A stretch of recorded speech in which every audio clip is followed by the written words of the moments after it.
Hello everyone, जय श्री महाकाल। मैं self खुशी और आप सभी लोगों का खुशी की दुनिया में स्वागत है। तो ये है हमारा हिस्ट्री का लेक्चर और आप सभी को मैं बता दूं कि ये जो हिस्ट्री का लेक्चर है हमारा, ये मेंस के लिए मैं पढ़ा रही हूँ अभी। और हिस्ट्री जो है हमारा मेंस में पेपर फर्स्ट पार्ट ए के अंदर है। पार्ट ए के अंदर टोटल 5 यूनिट्स है, जिसमें से मैं यूनिट नंबर 3 पढ़ा रही हूँ। यूनिट नंबर 3 के अंदर जो हमारा अभी टॉपिक चल रहा है वो है रिवोल्ट। रिवोल्ट के अंदर भी हमने tribal revolt, military revolt, civilian revolt, peasant revolt पढ़ चुके हैं। और 1857 के रिवोल्ट की मैं प्रीवियस वीडियोस मतलब 2-3 पार्ट में ऑलरेडी डाल चुकी हूँ और अभी 2 पार्ट इस वीडियो के इस रिवोल्ट के और बच रहे हैं। और ये जो मैं मेंस का आपको पढ़ा रही हूँ ये मेरी तपस्या बैच का हिस्सा है। तो जो भी स्टूडेंट फ्री मेंस की तैयारी करना चाहते हैं 2027-28 के लिए, वो मेरी ये तपस्या बैच से जुड़े। तपस्या बैच बिल्कुल फ्री है, इसकी सारी क्लासेस यूट्यूब पे ही मैं प्रोवाइड करूंगी, इसलिए आप मेरे चैनल को सब्सक्राइब करना ना भूलें। तो आप सभी को मैं बता दूं कि 1857 के रिवॉल्ट के लिए हमने क्या क्या चीज़ें पढ़ ली है। हमने इसका इंट्रो पढ़ लिया है, हमने इसके कॉजेस पढ़ लिए हैं, यानी हमने इसकी प्रस्तावना, इसके क्या कारण थे वो पढ़ लिए हैं। इसी के साथ साथ हमने पढ़ लिया है कि रिवोल्ट ऑर्गेनाइज्ड था या नहीं था। ठीक है, हमने वो भी पढ़ लिए हैं। उसके साथ साथ हमने क्या पढ़ा है कि रीजन ऑफ फेलियर, ये जो रिवोल्ट है ये ऑर्गेनाइज होने के बावजूद भी फेल क्यों हो गया, हमने वो भी पढ़ लिया है। अब इतना होने के बाद, इतना पढ़ने के बाद हमारा जो नेक्स्ट टॉपिक है वो है विद्रोह के परिणाम, यानी कॉन्सिक्वेंसेस ऑफ द रिवोल्ट। ठीक है, रिवोल्ट क्या है हमने पढ़ा, रिवोल्ट क्यों हुआ, क्या क्या कारण थे हमने वो पढ़ लिया। फिर रिवोल्ट क्यों हुआ वो कारण पढ़ने के बाद रिवोल्ट को किस तरह से ऑर्गेनाइज करा गया हमने वो पढ़ लिया।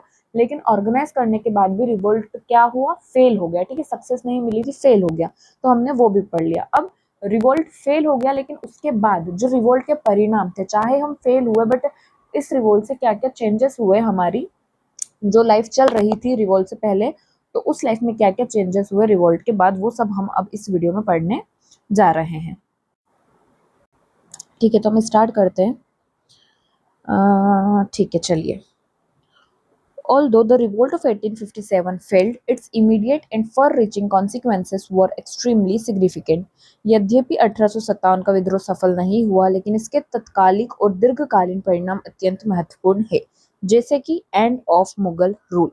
हमने भले ही 1857 की क्रांति को हार लिया, हम उसमें फेल हो गए, लेकिन उसके बाद जो चेंज हुआ वो क्या हुआ, वो ये हुआ कि मुगल रूल हमारे यहाँ पर समाप्त हो गया। ठीक है, देखो कुछ चेंजेस हम पढ़ेंगे, जैसे कि ईस्ट इंडिया कंपनी का रूल यहाँ पर समाप्त हो गया। ठीक है, फिर इंग्लैंड का डायरेक्ट रूल हमारे यहाँ पर चलने लग गया, मुगल रूल टोटली एकदम यहाँ पर खत्म हो गया था। फिर उसके बाद में अगर हम और देखें तो change in the status of the governor general, क्योंकि गवर्नर जनरल क्या बन चुका था, वाइसरॉय बन गया था। और देखें तो रीऑर्गेनाइजेशन ऑफ द आर्मी। उसके अलावा अगर हम और देखें तो promoting racial and communal discrimination. ठीक है, फिर policy of imperialist expansion, rise of Indian nationalism. तो इतनी सारी चीजें हमको पढ़नी है। टोटल 7 पॉइंट मैंने यहाँ पर मेंशन करा है, मैं हर एक को आपको इन डिटेल अच्छे से समझाऊंगी। देखिए, फर्स्ट हमारा जो टॉपिक है वो है एंड ऑफ मुगल रूल, यानी मुगल रूल का क्या हुआ, यहाँ पर समाप्त हो गया, मुगल शासन की समाप्ति।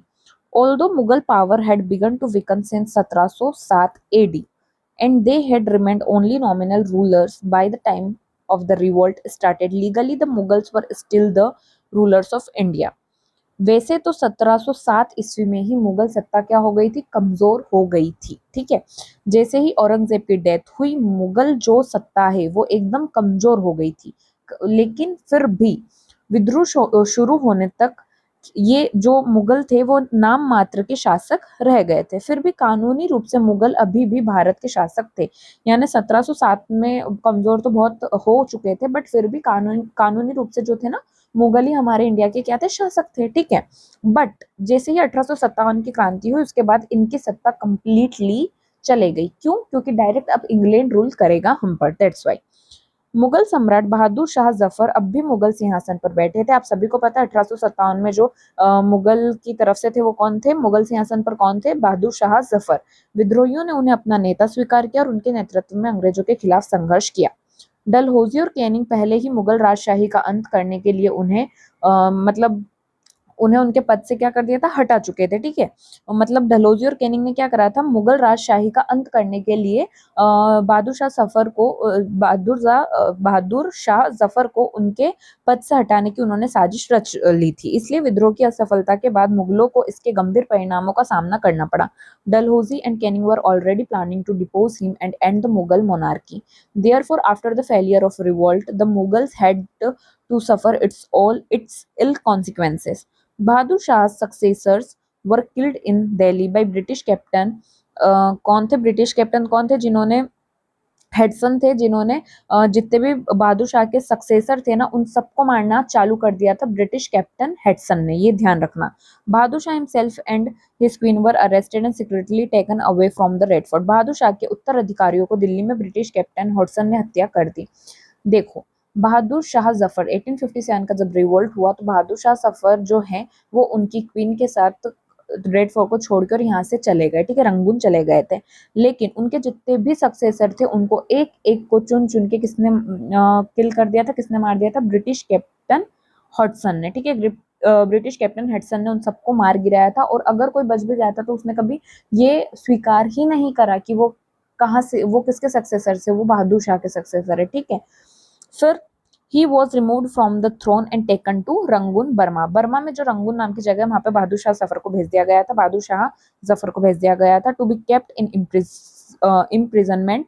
बहादुर Shah died in Rangoon in 1862 AD. उन्हें सिंहासन से हटाकर रंगून ले जाया गया था और कैद कर दिया गया था। बहादुर शाह की मृत्यु 1862 ईस्वी में रंगून में हुई। बहादुर शाह जफर की मृत्यु कहाँ हुई थी, रंगून। और रंगून कहाँ पर है, हमारा बर्मा में है, ठीक है, यानी म्यांमार में है। और कब हुई थी इनकी मृत्यु, 1862 में। 1857 के बाद 1862 यानी 5 साल बाद इनकी मृत्यु हो गई। With Bahadur Shah the rule of the Mughal dynasty in India come to an end. Now the rule of the British government began. Second है एंड ऑफ कंपनी रूल। हम 2 पॉइंट बना सकते हैं, 1.2 पॉइंट। एक तो end of Mughal empire and second end of East India company, ठीक है। दो हम इसमें पॉइंट दे सकते हैं कि ये दोनों क्या है, ये दोनों हमारे 1857 की क्रांति के बाद में, 1857 की क्रांति के बाद में परिणाम निकल कर आए। Between 1757 AD and 1857 AD, East India Company ruled in India. During this period, the British government, seeing the company's economic and political benefits, attempted to establish its control over the company. सन 1757 और 1857 के बीच east India company ने भारत पर शासन किया। लगभग 100 साल तक east India company ने हमारे ऊपर शासन किया था। इस दौरान ब्रिटिश सरकार ने कंपनी के आर्थिक और राजनीतिक लाभों को देखते हुए उस पर अपना नियंत्रण स्थापित करने का प्रयास किया। अब जब ईस्ट इंडिया कंपनी हमारे ऊपर इकोनॉमिकली और पॉलिटिकली रूल कर रही थी, उनके बेनिफिट्स ले रही थी, उस टाइम पे ईस्ट इंडिया कंपनी ने क्या करा, उन पर सिर्फ वो कंट्रोल करती थी, ठीक है। The British government's control over the company increased through the Regulating Act of 1773 AD, Pitt's India Act 1784 AD, and the Charter Act 1813, 1833 and 1853 AD. British सरकार का कंपनी पर नियंत्रण विनियम अधिनियम 1773 ईस्वी, पिट्स इंडिया अधिनियम 1784 और चार्टर अधिनियम 1813, 1833 और 1857 ईस्वी के माध्यम से बढ़ गया। ओके, तो इसका क्या मतलब हुआ, देखो, हम सभी को पता है कि ईस्ट इंडिया कंपनी हमारे ऊपर क्या कर रही थी, पॉलिटिकली और इकोनॉमिकली हमारे ऊपर शासन कर रही थी। कौन, east India company. But east India company पर कंट्रोल इंग्लैंड ने, यानी ब्रिटिश गवर्नमेंट ने जो है ईस्ट इंडिया कंपनी पर अपना कंट्रोल बनाए रखा। किस किस के थ्रू बनाए रखा था उन्होंने अपने जो अपना कंट्रोल है वो किस किस नियमों के, किस किस रूल के, किस किस एक्ट के थ्रू बनाया गया था, वो सब यहाँ पर मेंशन किए गए हैं, तो एक बार इसको रीड कर लीजिएगा। In the charter act of 1853 AD, 1857 AD से पहले जो चार्टर एक्ट आया था 1853 का, it was made absolutely clear that the British Parliament could take the company's administration directly under its control at any time as required. जैसे ही east India company अलग अलग time पे अपना एक्ट लाती थी और ये ब्रिटिश गवर्नमेंट अपना एक्ट लाती थी और ईस्ट इंडिया कंपनी को ये बार बार रियलाइज करवाती थी कि वो जो है पूरी तरह से कंट्रोल नहीं करेगी इंडिया को, कहीं ना कहीं ईस्ट इंडिया कंपनी पे कंट्रोल कौन, मतलब पूरा कंट्रोल कौन करना चाहता था, ब्रिटिश गवर्नमेंट। तो इसलिए उन्होंने अलग अलग टाइम पे अलग अलग एक्ट लेकर आए। बट जो हमारा चार्टर एक्ट था 1853 का, उसमें जो हमारी कंपनी थी उसके लिए गवर्नमेंट ने कह दिया था क्लियरली कि कभी भी चार्टर एक्ट 1853 के तहत कभी भी हमारी जो ब्रिटिश गवर्नमेंट है, ब्रिटिश पार्लियामेंट है, वो कंपनी से उनके अधिकार ले लेगी, ठीक है, ये पहले ही क्लियर कर दिया गया था। Seeing the chaos spread by the revolt of 1857 AD, the threat to British interests, the British government decided to terminate the company's rule in India. सन 1857 के विद्रोह से फैली अराजकता और ब्रिटिश हितों के लिए खतरे को देखते हुए ब्रिटिश सरकार ने भारत में कंपनी के शासन को समाप्त करने का निर्णय लिया। ठीक है, 1853 में उन्होंने बता दिया था कि हम कभी भी ले सकते हैं। जैसे 1857 की क्रांति हुई तब ब्रिटिश गवर्नमेंट ने कंप्लीटली उनके जो जितने भी राइट्स थे हमारे इंडिया में वो सारे उनसे छीन लिए और अपना रूल स्थापित कर दिया। In November 1858, the British Parliament passed the Government of India Act 1858। ठीक है, जैसे ही 1857 की क्रांति हुई, ब्रिटिश इंडिया यानी ब्रिटिश पार्लियामेंट ने, ब्रिटिश गवर्नमेंट ने क्या करा, गवर्नमेंट ऑफ इंडिया एक्ट लाए वो 1858 का। ठीक है, 1858 का एक एक्ट लाए जिसमें उन्होंने ये बोला कि क्वीन विक्टोरिया अब भारत की रानी होगी और क्वीन विक्टोरिया ने कंपनी का रूल जो है वो यहाँ पर क्या कर दिया, एंड कर दिया। नवंबर 1858 में ब्रिटिश संसद ने भारत सरकार अधिनियम 1858 पारित किया। महारानी विक्टोरिया ने एक घोषणा के माध्यम से कंपनी शासक के अंत की घोषणा की। इसके अलावा आता है change in the status of the governor general. ठीक है, एंड ऑफ मुगल रूल हुआ, and of East India company rule हुआ। उसके अलावा गवर्नर जनरल की पोस्ट को चेंज करके अब उसे न्यू नाम दिया गया जिसका नाम था वाइसरॉय। ठीक है, पोस्ट वही रहेगी बट नाम चेंज हो जाएगा वाइसरॉय। ठीक है, क्योंकि देखो ईस्ट इंडिया कंपनी जब थी ना, तो ईस्ट इंडिया कंपनी जो थी उसने गवर्नर जनरल ऑफ इंडिया बनाया हुआ था। जो गवर्नर जनरल ऑफ इंडिया होता था वो क्या होता था, मतलब हमारे पूरे इंडिया का एक गवर्नर होगा, मतलब सबसे हेड पे वो इंसान रहेगा जो ये पूरी हमारी जो टेरिटरी जो स्टेट है वो संभालेगा। ठीक है, अब वही काम वही है उस बंदे का, उसके काम में बिल्कुल चेंज नहीं हुआ है, बस उसका नाम बदलकर वाइसरॉय रख दिया गया, सिर्फ इतना है। ठीक है, काम जो पहले करता था वही करता है, बस नाम चेंज हो गया। The act of 1858 AD also brought changes in the status of the Governor General of India। सन 1858 के अधिनियम ने भारत के गवर्नर जनरल की स्थिति में परिवर्तन किया। He now began to rule India as a personal representative of the British Crown। His duties remained the same as before, but his position was made more prestigious। He was also granted the title of Viceroy। अब उन्होंने British राजशाही के निजी प्रतिनिधि के रूप में भारत पर शासन करना शुरू किया। उनके कर्तव्य पहले जैसे ही रहे लेकिन उनका पद और भी प्रतिष्ठित हो गया। उन्हें वाइसरॉय की उपाधि प्रदान की गई।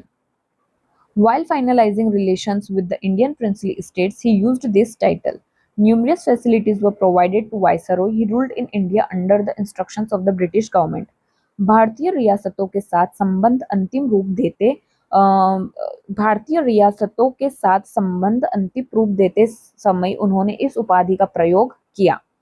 यानी इंडियन प्रिंसली स्टेट्स के साथ जब वो रिलेशंस बना रहे थे तब उन्होंने ये उपाधि वाइसरॉय की उपाधि जो है उसका यूज किया। वाइसरॉय को उनके सुविधाएं प्रदान की गई। उन्होंने ब्रिटिश सरकार के निर्देशों के अधीन भारत में शासन किया। नेक्स्ट है हमारा रीऑर्गेनाइजेशन ऑफ द आर्मी, यानी आर्मी का भी वापस से पुनर्गठन हुआ। ठीक है, सेना का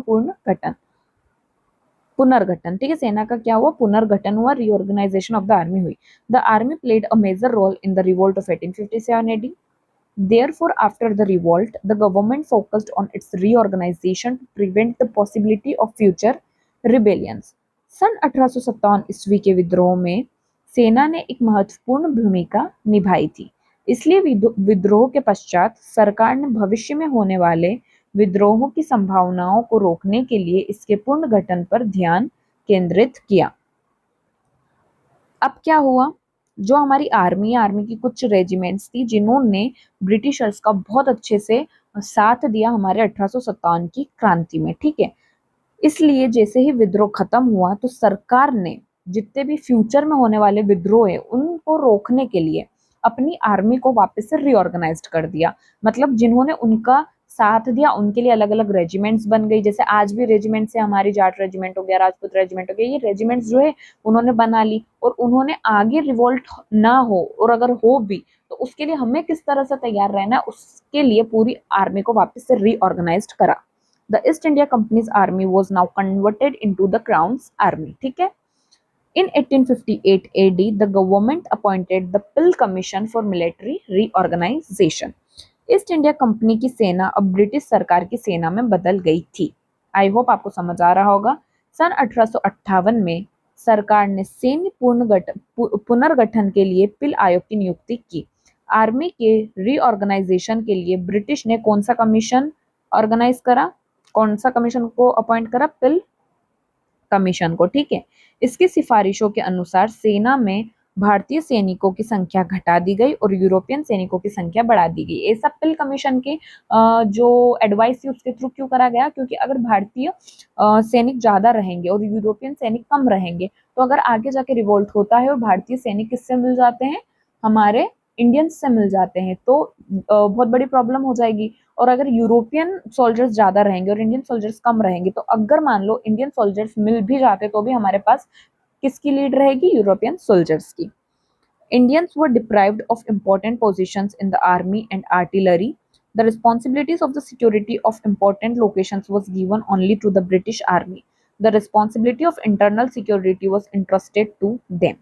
अब यहाँ पर एक चेंज क्या हुआ कि जो भारतीयों को सेना और तोपखाने में प्रमुख पदों में वंचित रखा गया, यानी जो हमारे भारतीय थे उनको सेना के अंदर जो तोपखाने थे और जो प्रमुख पद थे, यानी जो बड़ी बड़ी पोस्ट थी और जो हमारी आर्टिलरी थी, वहां पे उनको पद नहीं दिए गए, वहां पे उनको पोजीशंस नहीं मिली। सारे महत्वपूर्ण स्थानों की सुरक्षा का जो दायित्व दिया गया वो किसको दिया गया था, ब्रिटिश सेना को, और जो भी आंतरिक सुरक्षा की जिम्मेदारी थी ना वही इंडियन सोल्जर्स को दी गई, ठीक है। यानी जो छोटी मोटी चीजें थी वो इंडियन सोल्जर्स को दी गई और जो भी बड़े पोस्ट वगैरह थे वो सब हमारे ब्रिटिश सैनिक को मिले। Military class people among whom Sikh, Gurkhas, Pathans were prominent and who had assisted the company in suppressing the revolt. सैन्य वर्ग के लोग जिनमें सिख, गोरखा, पठान आदि शामिल थे और जिन्होंने विद्रोह को दबाने में कंपनी की मदद की थी। The Indian army was primarily used for imperialist expansion abroad. A policy of discrimination was also practiced in the organization of the Indian army. भारतीय सेना का मुख्य उपयोग विदेशों में साम्राज्यवादी विस्तार के लिए किया जाता था। इसके अलावा जैसे मैंने आपको बताया कि ब्रिटिश सोल्जर्स को ये अच्छी अच्छी पोस्ट मिली थी, तो इंडियन सोल्जर क्या करते थे, एक तो इंटरनल सिक्योरिटी देखेंगे, उसी के साथ साथ वो क्या करते थे, विदेशों में जो भी इनका ब्रिटिशर्स की जो भी साम्राज्यवादी विस्तार की नीति थी, यानी जो एक्सपांशन करना था, उनको अपनी टेरिटरी को क्या करना था, एक्सपांड करना था, उसके अंदर किसका सहारा लिया, इंडियन लोगों का। यानी हमारे इंडिया पे तो यूरोपियन सोल्जर्स ज्यादा है, बट अगर कहीं बाहर की टेरिटोरी है जहाँ पे युद्ध हो रहे हैं, जो ब्रिटिश गवर्नमेंट चाहती है कि वो उनके अंदर उस टेरिटरी को ले ले, तो वहां पे युद्ध के लिए किसको भेज रही है, इंडियन सैनिकों को भेज रही है, ठीक है। भारतीय सेना के संगठन में भी भेदभाव की नीति अपनाई गई थी। भारतीय सैनिक सूबेदार से उच्च पद प्राप्त नहीं कर सकते थे, यानी भारतीय सैनिक को सूबेदार का जो पोस्ट था ये सबसे बड़ा पोस्ट था, इससे ऊपर उनको पोस्ट देते ही नहीं थे। सेना में भारतीयों की भर्ती करते समय गैर सैनिक वर्ग यानी अवध, बिहार, मध्य और दक्षिण भारत के वे लोग जिन्होंने विद्रोह में भाग लिया था को निम्न पद दिए जाते थे। नेक्स्ट आता है promoting racial and communal discrimination. 1857 की क्रांति के बाद उसके परिणाम स्वरूप हमने एक और चीज देखी कि ब्रिटिशर्स ने जो रेशियल और कम्युनल डिस्क्रिमिनेशन था उसको बहुत ज्यादा बढ़ावा दिया। Many British politicians had characterized the revolt of 1857 as a Muslim revolt. अब देखो, रेशियल और कम्युनल डिस्क्रिमिनेशन बढ़ाने के लिए ब्रिटिश गवर्नमेंट ने क्या करा कि उन्होंने 1857 के रिवोल्ट को क्या बोल दिया कि ये तो मुस्लिम रिवोल्ट है, जिससे मुस्लिम कौम जो है वो क्या हो जाए, नाराज हो जाए, ठीक है, तो मुस्लिम रिवोल्ट है। Therefore, after the revolt, the government adopted an illiberal attitude towards them with the aim of destroying Indian unity and punishing Muslims. कई ब्रिटिश राजनेताओं ने 1857 के विद्रोह को मुस्लिम विद्रोह के रूप में देखा, इसलिए विद्रोह के पश्चात सरकार ने भारतीय एकता को तोड़ने और मुसलमानों को दंडित करने के लिए उनके प्रति कठोर रवैया अपनाया। एक तो उन्होंने बोल दिया कि ये मुस्लिम रिवोल्ट था, उसके बाद मुस्लिमों को उन्होंने क्या करा, पनिश करना चालू कर दिया। अब जब मुसलमान ये सोचेंगे कि ये तो सिर्फ हमें ही पनिश कर रहे हैं, ये 1857 के रिवोल्ट को सिर्फ ये बोल रहे हैं कि हमारा ही रिवोल्ट है, तो उनका गुस्सा कहीं ना कहीं हिंदुओं पे भी निकलेगा। तो ये स्ट्रेटजी अपनाई हमारे बीच में हिंदू और मुस्लिम्स को अपार्ट करने के लिए ब्रिटिशर्स ने। Many Muslim Nawabs, Talukars and prince of the Mughal dynasty were given the death penalty. Their properties were confiscated compared to Hindu. Muslim also had to pay higher fines. ये समझ में आया कि बहुत सारे मुस्लिम नवाब जो थे, तालुकार जो थे और बहुत सारे जो ऐसे राजकुमार थे, उन लोगों को फांसी की सजा सुना दी गई थी 1857 के रिवोल्ट के बाद, और उनकी जो संपत्तियां थी वो उनसे ले ली गई थी और हिंदुओं की तुलना में मुसलमानों को बहुत ज्यादा दंड दिए गए ताकि उन दोनों के बीच में तकरार होना चालू हो जाए। ठीक है। सन 1859 से पहले मुसलमानों के दिल्ली लौटने पर प्रतिबंध था, जबकि हिंदुओं के लिए ऐसा कोई प्रतिबंध नहीं था। इस कारण मुसलमानों में न केवल अंग्रेजों के प्रति बल्कि हिंदुओं के प्रति भी असंतोष उत्पन्न हुआ। वे हिंदुओं को अंग्रेजों का समर्थक मानते थे और अंग्रेजों के साथ साथ हिंदुओं का भी विरोध करने लगे। इस प्रवृत्ति के परिणाम स्वरूप मुसलमान शिक्षा और सरकारी नौकरियों में पीछे रह गए। मतलब जब ऐसे डिस्क्रिमिनेट करने लगे ब्रिटिशर्स, तो उस वजह से जो मुसलमान थे वो कहीं ना कहीं एजुकेशन में और कहीं ना कहीं गवर्नमेंट जॉब्स में क्या हो गए, पीछे हो गए, बहुत ज्यादा पीछे रहने लग गए। जबकि हिंदुओं ने अंग्रेजी शिक्षा का लाभ उठाकर व्यापार और नौकरियों में अपनी स्थिति मजबूत की। इससे दोनों समूहों के बीच की खाई और बढ़ गई।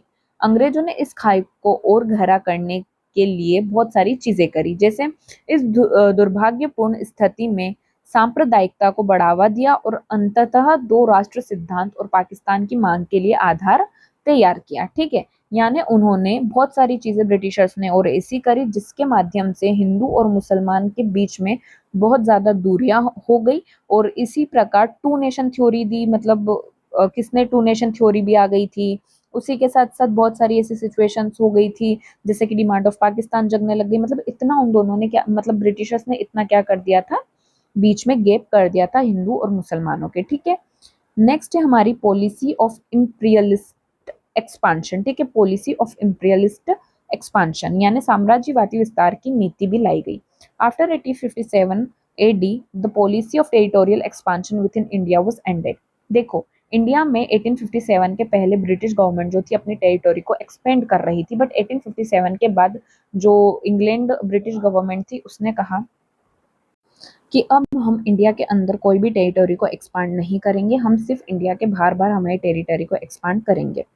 Using India as a center, foreign empires were expanded for the purpose of its security. The British attempted to bring Afghanistan, Iran, Burma, Tibet, Southeast Asia and China under their influence. Bharat को केंद्र मानते हुए विदेशी साम्राज्यों ने इसकी सुरक्षा के लिए इसका विस्तार किया। अंग्रेजों ने अफगानिस्तान, ईरान, बर्मा, तिब्बत, दक्षिण पूर्व एशिया और चीन को अपने प्रभाव में लाने का प्रयास किया। Indian resources were utilized to the maximum in this expansionist plan. इस विस्तारवादी योजना में भारतीय संसाधनों का सर्वोत्तम उपयोग किया गया। लास्ट है हमारा राइज ऑफ इंडियन नेशनलिज्म। इसमें क्या है? The failure of the revolt of 1857 AD showed Indians that liberation from the British could not be achieved solely through military force and power. 1857 ईस्वी के विद्रोह की विफलता ने भारतीयों को यह दिखाया कि अंग्रेजों से मुक्ति केवल सैन्य बल और शक्ति के माध्यम से प्राप्त नहीं की जा सकती थी। Instead, the cooperation and support of all classes and a sense of national feeling were necessary for this. Therefore, efforts in this direction began from the second half of the 19th century. इसके बजाय सभी वर्गों के सहयोग और समर्थन तथा राष्ट्रवाद की भावना आवश्यक थी, इसलिए इस दिशा में प्रयास 19वीं शताब्दी के उत्तरार्ध से शुरू किया गया। यानी 1857 के रिजल्ट के बाद एक परिणाम ये भी हुआ कि हम जो इंडियन थे, इंडियन के मन में जो है वो नेशनलिज्म की जो भावना है कि हाँ, मतलब राष्ट्रवाद की जो भावना है वो बहुत अच्छे से उत्पन्न हुई, गहरी हुई। क्यों? क्योंकि जब सबने एक साथ मिलकर और अंग्रेजों को मतलब हिला के रख दिया, तब सबने ये सोचा कि एक जो राष्ट्रवाद की भावना होती है, जो नेशनलिज्म की भावना होती है, वो सब मतलब सबने उस भावना को क्या करा, फिल करा। ठीक है। With the establishment of the Indian National Congress in 1885, इसलिए एज अ नेशन, पहले जो रीजनल चीजें हो रही थी ना, अब एज अ नेशन देखकर सब लोगों ने, मतलब अलग अलग टेरिटरी को छोड़कर सब लोगों ने एज अ नेशन इंडिया को देखा और इंडिया के लिए उन्होंने एक इंडियन नेशनल कांग्रेस एस्टेब्लिश करी 1885 में। This opposition gained a definite direction.